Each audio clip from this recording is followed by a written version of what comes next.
I'm Alex, gonna be talking about the Lakers, and this video is gonna be about Derrick Rose. I'm not gonna be talking about actually the Kyrie Irving because he actually did request to be traded as well, because this kind of actually fit in with the Derrick Rose as well. We actually did get a meeting with Derrick Rose last week. It went for 3 hours and went well, and he also had a meeting with the Cavaliers before us.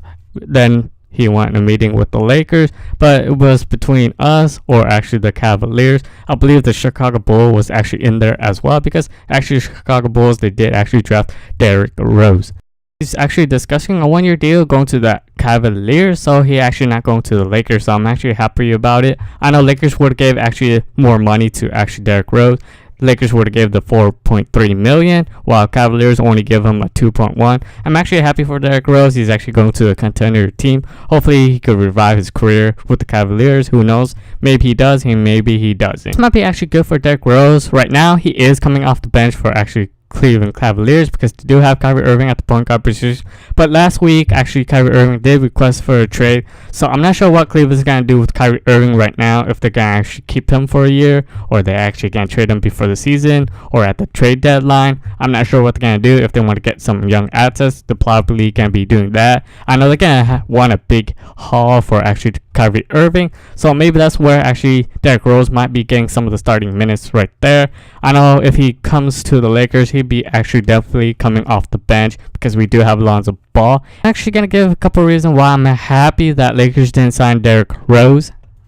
One of my reasons actually gonna be is, can Derrick Rose actually stay healthy all season? Can he play 82 games without missing any? So far he hasn't done that since like his MVP season. He did play 64 games for the Knicks last year, but then he did get injured and miss majority of the actually end of the season. So to me, if he could stay healthy and play 82 games, that would be awesome. If he actually does play all 82 games, that'd be nice. But you know, who knows, he could get that knee injury again. But for me, Lakers could replace him easily. If he does come off the bench, we could bring up guys like Alex Caruso and stuff like that. So I wouldn't be too worried about him if he does coming off the bench. If this was like a couple years ago for the Lakers and he was main starter and we didn't have anyone to replace him with, but for the Lakers, they do have players to replace him with if he does get injured. My other reasons can be his on and off court issue. I know he had one big one was actually the rape one, and then his other one was actually him ditching one of the games or one of the practices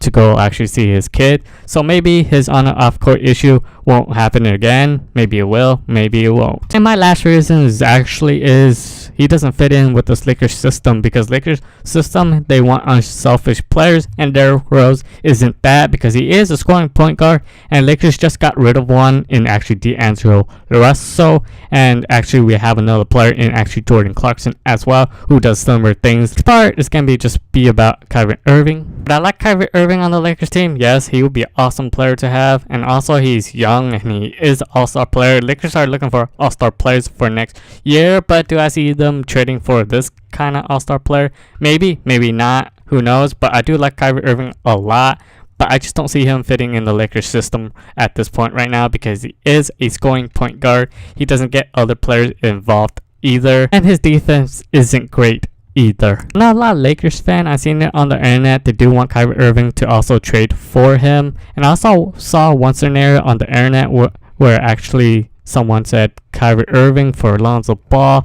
I don't think Lakers are willing to actually trade Lonzo Ball or even a guy named Brandon Ingram, because those are two main guys Lakers are really want to keep and also have for the future.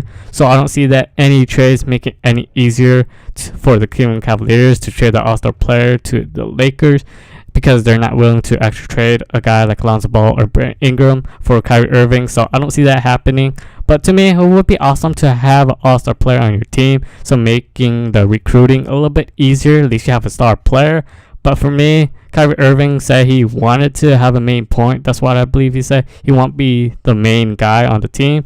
But for me, if we actually sign a big free agent next year, aren't we going to have to trade him again as well, because he wants it to be the main guy on the team? So I don't know how that's going to fit in, because we are going to look for some big free agents next year as well. I know this is going to be hard to pass up an all-star player like a Kyrie Irving. Well, Lakers are probably in the runner-up, probably not. They probably will try to see if they can make a trade to work. but I don't see them trading for him. And also, Lakers don't have amazing picks either, like other teams will have. And also, some other teams are probably willing to trade some of their younger players to get Kyrie Irving. And also, Lakers are probably not willing to do that right now. I think they really want to keep the squad how they are right now. And also, they really want to see how Lonzo Ball does. I don't see them putting Lonzo Ball off the bench and have Kyrie Irving start. And I don't see him being a 2 guard or even a point guard either. So I don't see them both playing at the same time either at point guard or shooting guard position. And their defense can be really horrible, that's for sure, because both of them aren't really good defenders. So I don't see that working out either. Talk about other players. I know Ian Clark also had a meeting on the same day as Derrick Rose, but he had a 45 meeting. And also Luke Walton was there as well. To me, he seems to fit in more than actually Derrick Rose. He also knows the system as well because Luke Walton was his coach with the Golden State Warriors. I thought he was actually a shooting guard, but I guess Lakers can probably make him as a point guard. So I see them probably he be the main guy Lakers can go after next and try to sign him to a free agency deal. I don't see him making a lot of money, but I see him making a decent amount. I think he's gonna make that $4.3 million that Lakers were gonna give to actually Derrick Rose. So I could see him signing with the Lakers in a couple of days. Who knows? Other players as well. I heard was Jordan Farmar, Zach Cannon, and Ronnie Stuckey were on the list. I think at the end of the day, Lakers could probably gonna go with Ian Clark, and they're probably gonna sign him. But you never know. Lakers could probably look for maybe an older player because Ian Clark, he's still pretty young, but I could see them signing him as well. If they do sign Ian Clark, they still do have one more spot left. Maybe they sign another point guard, who knows? Or maybe use that on Thomas Bryant. And for the latest news, actually, Matt Thomas actually signed with the Europe team. I was hoping Lakers to sign him for a 2-year contract, but that didn't happen. But to me, he's a good shooter. He did flat out shoot for that tournament, but I'm actually happy for him. Hopefully he does well over there. This is going to be actually it for me. Hopefully guys enjoyed today's video. Please leave a like, subscribe, and comment down below if you see some more Lakers talk, and I'll see you guys next time.